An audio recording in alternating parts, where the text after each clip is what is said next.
বিশিষ্টজনের মুখোমুখি হালিশহর টিভি চ্যানেলের আজকের অনুষ্ঠানের পক্ষ থেকে আমি আমার ৩৮ নং ওয়ার্ডের এলাকাবাসী সকলকে আসন্ন পবিত্র যে কোরবানি ঈদ সামনে আসছে সেই কোরবানি ঈদের শুভেচ্ছা এবং অভিনন্দন জানাচ্ছি। প্রিয় দর্শক শ্রোতা, আসসালামু আলাইকুম। দেশে এবং বিদেশে টিভি সেটের সামনে যে যেখানে বসে আজকে আমাদের অনুষ্ঠান দেখছেন, সবাইকে হালিশহর টিভি চ্যানেলে সুস্বাগতম জানাচ্ছি। আজকে বিশিষ্টজনদের মুখোমুখি হালিশহর টিভি চ্যানেলের নিয়মিত অনুষ্ঠানে বিশেষ বক্তব্য নিয়ে আপনাদের সামনে হাজির হচ্ছেন হালিশহর ৩৮ নং ওয়ার্ডের কৃতি সন্তান, বিশিষ্ট সমাজসেবক ও শিক্ষা অনুরাগী এবং ৩৮ নং ওয়ার্ড বিএনপির সাবেক সভাপতি জনাব মোহাম্মদ আজমউদ্দিন, যেটি আমরা সরাসরি প্রচার করছি। প্রিয় এলাকাবাসী, আসসালামু আলাইকুম। বিশিষ্টজনের মুখোমুখি হালিশহর টিভি চ্যানেলে আজকে আমাকে কিছু বলার জন্য সুযোগ দেওয়ার জন্য আমি হালিশহর টিভি চ্যানেলকে ধন্যবাদ জানাচ্ছি। প্রিয় এলাকাবাসী, ৩৮ নং ওয়ার্ড চট্টগ্রাম সিটি কর্পোরেশন যে কাউন্সিলর নির্বাচনের যে তোড়জোড় শুরু হয়েছে, এলাকার অনেকে আমাকে বলে যে এই কাউন্সিলর ইলেকশন করাবেন কিনা। আমি একজন রাজনৈতিক কর্মী, আমি একজন সমাজকর্মী। সমাজের উন্নয়নের জন্য, এলাকার উন্নয়নের জন্য আমি আগামী সিটি কর্পোরেশন নির্বাচনে আমি ৩৮ নং ওয়ার্ডের কাউন্সিলর নির্বাচন করার জন্য আগ্রহ প্রকাশ করছি। অনেকে আমাকে উৎসাহিত করছে যে ইলেকশন করার জন্য। তো আশা করি আপনাদের দোয়া এবং ভালোবাসা নিয়ে, আপনাদের সমর্থন নিয়ে আগামী কাউন্সিলর নির্বাচনে আমি প্রার্থী হিসাবে থাকব।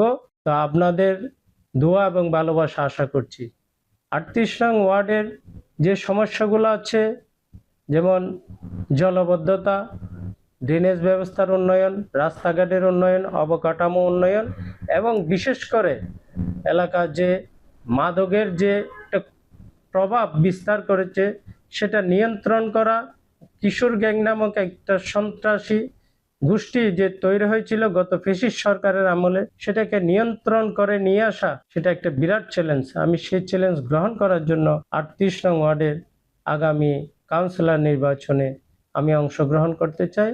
আপনারা সকলে আমার জন্য দোয়া করবেন যাতে এই রাজনীতির মাধ্যমে সমাজের উন্নয়ন করা যায়, এলাকার উন্নয়ন করা যায়, মানুষের যে সুখ শান্তি ফিরিয়ে দেওয়া যায়, এলাকার যে বেকার সমস্যা এবং এলাকার যে এই শিক্ষার পরিবেশ যে সমস্যাগুলো আছে সেগুলো চিহ্নিত করে ইনশাল্লাহ আগামীতে যদি আপনাদের দোয়া এবং ভালোবাসায় আগামী নির্বাচনে যদি আমি পাশ করে আসতে পারি, আমি এই বিষয়গুলো নিয়ে এলাকার গণ্যমান্য মুরব্বী শিক্ষিত জনদেরকে নিয়ে আমি এলাকার উন্নয়নে কাজ করতে আগ্রহী। সুতরাং আজকের এই বিশিষ্টজনের মুখোমুখি হালিশহর টিভি চ্যানেলের আজকের এই প্রোগ্রামে অংশগ্রহণ করার জন্য আমি হালিশহর টিভি চ্যানেলকে ধন্যবাদ জানাচ্ছি। সাথে সাথে আমার এলাকাবাসীর দোয়া এবং ভালোবাসা কামনা করছি। ইনশাল্লাহ দেখা হবে আগামীতে। আসসালামু আলাইকুম রহমতুল্লাহ। আসলে বর্তমান যুগটা হচ্ছে সোশ্যাল মিডিয়ার যুগ। এই যুগে সোশ্যাল মিডিয়া থেকে যুব সমাজকে বিরত করা রাখা যাবে না। আরেকটা বিষয় হচ্ছে যে এইটা শুধু আমাদের এলাকার না, এটা সারা বিশ্বের একটা সমস্যা। এই সোশ্যাল মিডিয়ায় যে খারাপ দিকগুলো আছে, যে গেমিংগুলো আছে, এগুলা থেকে নিজেদেরকে সচেতন হতে হবে, গার্ডিয়ানদেরকে সচেতন হতে হবে, স্কুলের শিক্ষকদেরকে সচেতনতা, এই মাদ্রাসা শিক্ষকদেরকে সচেতনতা তৈরি করতে হবে ছাত্রদের মাঝে, যুবকদের মাঝে। তো এইভাবে একটা সমাজকে এই খারাপ দিকগুলা থেকে যুব সমাজকে নিয়ন্ত্রণ করা যায়। আর সরকারিভাবে যেটা করে, এটা সরকারিভাবে একটা নিয়ন্ত্রণের দিক আছে। আমরা যদি কোনো রকম সুযোগ পাই, আমরা সেটা সরকারের কাছে অ্যাপ্লাই করব যে খারাপ দিকগুলা যাতে সোশ্যাল মিডিয়া থেকে যুব সমাজকে রক্ষা করতে পারে, খারাপ সাইটগুলো যাতে বন্ধ করা যায়, সেটার একটা অ্যাপ্লাই অবশ্যই থাকবে। বিশিষ্টজনের মুখোমুখি হালিশহর টিভি চ্যানেলের আজকের অনুষ্ঠানের পক্ষ থেকে আমি আমার ৩৮ নং ওয়ার্ডের এলাকাবাসী সকলকে আসন্ন পবিত্র যে কোরবানি ঈদ সামনে আসছে সেই কোরবানি ঈদের শুভেচ্ছা এবং অভিনন্দন জানাচ্ছি।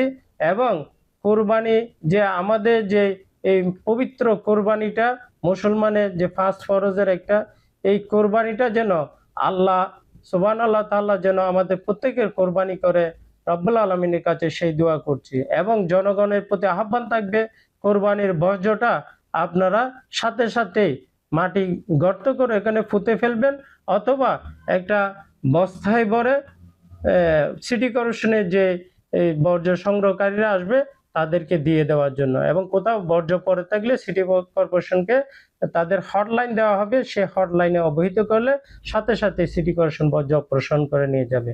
আর দ্বারা যদি সম্ভব না হয় আমাদেরকে খবর দিলে ইনশাল্লাহ আমরা অবশ্যই সিটি কর্পোরেশনের লোকজনকে পাঠিয়ে বর্জ্য পরিষ্কার করে দিব। ধন্যবাদ সবাইকে, কোরবানি ঈদের আবারও শুভেচ্ছা জানাচ্ছি। আল্লাহ হাফেজ। আপনাকে অনেক অনেক ধন্যবাদ। হালিশহর টিভি চ্যানেলের পক্ষ থেকে সবসময় ভালো থাকবেন, সুস্থ থাকবেন, নিরাপদে থাকবেন। আসসালামু আলাইকুম। ইনশাল্লাহ।